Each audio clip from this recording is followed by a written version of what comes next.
So you'll notice that the difference here is that we've got a ratio on the inside, and these guys are right on the unit circle, which is cool. You can just kind of work your way backwards or forwards, whatever needs to be done. But in this case, we have a ratio. So what we've got to do is we have the added twist of figuring out what the rest of the triangle is, okay? So when you're using the unit circle, you know, if you have the sine and cosine, you know what everything is, right? Based on the right triangle that is produced, all right? But anyways, that's beside the point. Let's focus on when we have a ratio. Now, what you want to do is you want to focus on the inside first, okay? So we're just going to look at this guy. We're going to ignore that we're looking for tangent right now, but let's just think about what this means, okay? If we have the inverse of cosine at 817, what it means is that the cosine of theta equals that ratio, okay? Now, you've done this before, but you might not have understood that you are essentially saying this, because remember, this solves for theta. So if I want to undo the inverse, I would take the original cosine, and then there is my theta. All right, now the cosine equals that ratio, and so what we're going to do is we're going to use the fact that cosine is positive to figure out where we are in this mess, okay? So what you've got to do is you got to figure out what quadrant you're ultimately going to be at, and what you do is you play this little logic, okay? Now, you're going to focus this logic, though, on cosine. You have to figure out what quadrant am I going to be with an inverse of cosine. Now, we know that the original cosine is positive. So cosine is positive, and I'm just going to write it like that. Cosine is positive he is positive in Q1 and Q4. Okay? He's positive in Q1 and Q4. All right, that's because that's where the x values are positive. Okay, but here's where it's a little different though, because now we gotta recognize where the inverse cosine exists. Okay, now he exists only. You remember cosine exists only in Q1 and Q2. Okay, and that's because that's the only way for him to be a function, okay? So what's cool about this is that all you got to do is really just see where the overlap is, okay? If inverse of cosine does not exist in Q2, or he doesn't yet actually exist in Q4, so there's no way that you can possibly calculate him. You'll get an error if you tried to use a Q4 value for cosine. So what happens then is where they overlap is where you are at. And that ultimately is going to tell you what you do with tangent, okay? Now, since tangent, or what we can say then is therefore theta is in Q1. And what does that mean for tangent? Tangent has to be positive. Tangent is positive in Q1. And so that is going to keep we just know that it's in Q1. Now that's going to be different over here, okay? But this allows us to recognize that we are dealing with a Q1 input for tangent, okay? So if he ended up in Q4, well then tangent would have been negative, okay? But anyways, now the hard part is done. All we got to do now is just figure out, okay, what is now the what is the triangle, okay? How can I actually figure out the opposite side? So what you do is, since we're in Q1, we're going to draw a little triangle here. And we know that 17 is the H and A is the 8 is the A. And so now what we want to do is we want to figure out what the O is, right? The opposite. And so we do a little Pythagorean theorem. I kind of put this right in the middle. So 17 squared equals 8 squared plus the opposite squared. So we'll just call that b squared.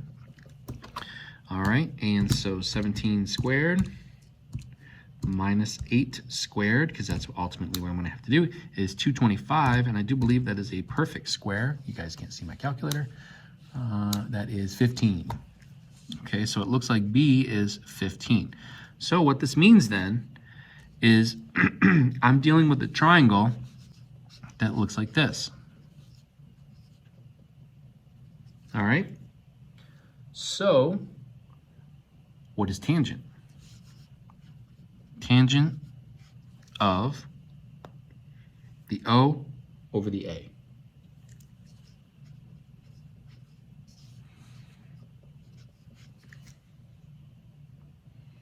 Oh, tangent, tangent theta. Sorry, my bad. Let me rewrite this. Tangent theta equals 15 over 8. Okay, and that actually is your answer. Okay, the tangent theta equals 15 over 8. Because that means then if tangent of theta is 15 over 8, this is exactly what you've got. The tangent of theta is 15 over 8. All right. And he's positive. Okay, so for 26, we've got the arc tangent. So let's think about where tangent is. He's negative now, okay? So let's see then that means that the tangent of theta equals negative 12 over 5. Okay, if we undo the arctangent, okay? All right, so with that then, let's do this. We're going to now figure out what quadrant we're going to be in. So tangent is negative. Okay, tangent is negative in Q3 and Q4. All right, but arctan only exists in Q1 and Q4. All right, so guess where we're at? We're in Q4. So theta, therefore, theta is in Q4. All right, because again, that's where they overlap.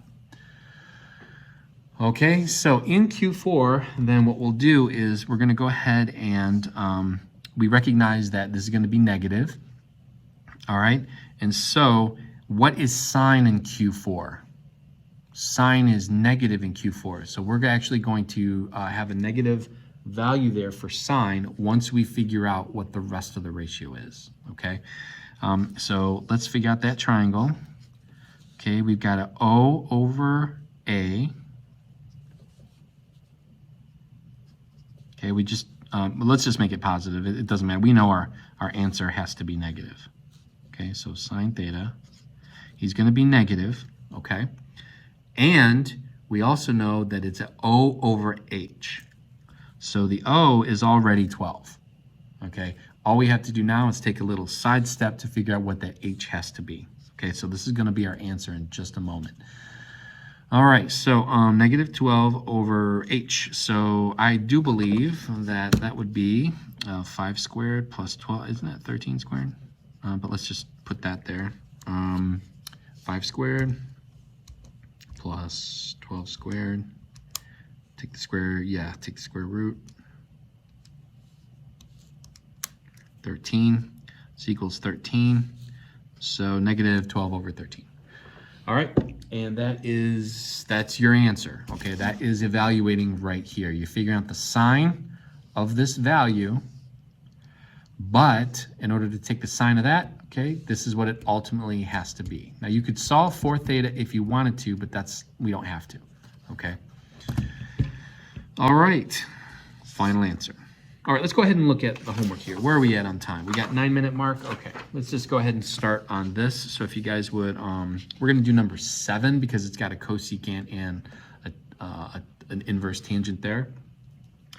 All right, so let's go ahead and think about what's actually happening. We know that tangent theta is going to equal radical 14 over 56. Okay, that's our first step. And we know that that is O over A. Okay. All right. So now what we've got to do, we'll do cosecant in a second. Okay. Let's figure out what quadrant we're at. Okay. All right. So quadrant would be tangent is positive in Q1 and in Q3. All right, he kind of runs a diagonal. And then arctangent exists in 1 and 2, right?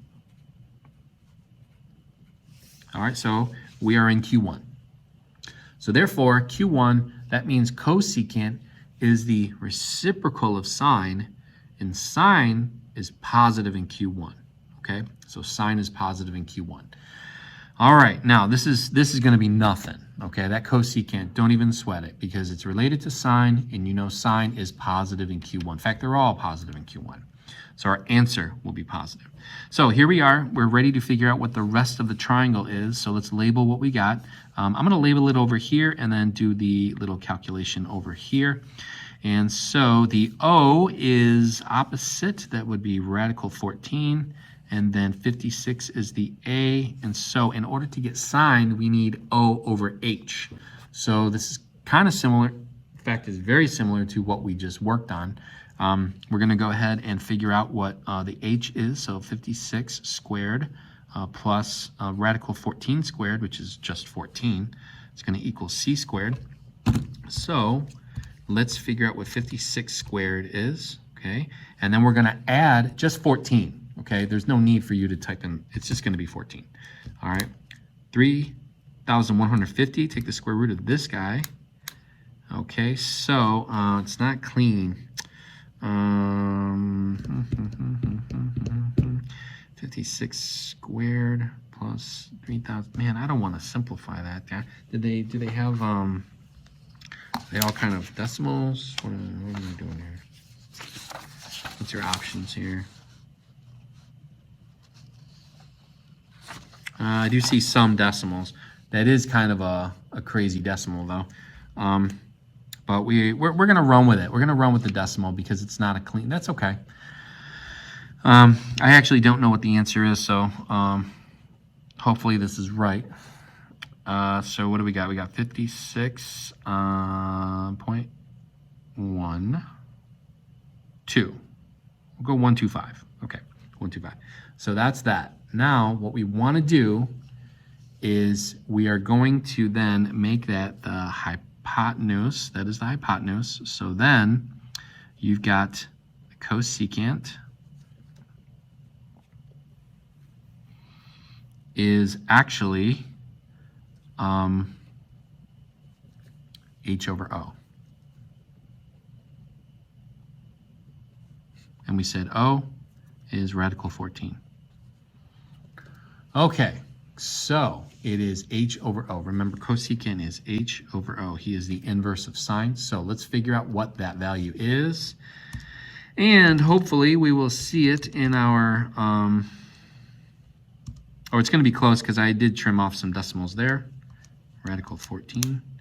Okay, oh, it's exactly 15. All right, that's pretty close. Let's see if we got an answer for this. And I think I got the answer key here. 15. Yep, 15 is one of the answers. So we are good.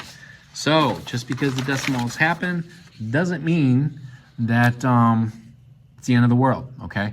Just recognize that what we did here is in our notes, we left the fraction as a fraction. But over here on the homework, what we did is not only did we have to switch the H and the O, we could use the decimals. It's okay. And then in the end, we actually came out to be quite a round number. All right. Okay. That's pretty much the game. So good luck. Finish these out, and Ms. Short can help you with any questions that you have. And I will see you tomorrow.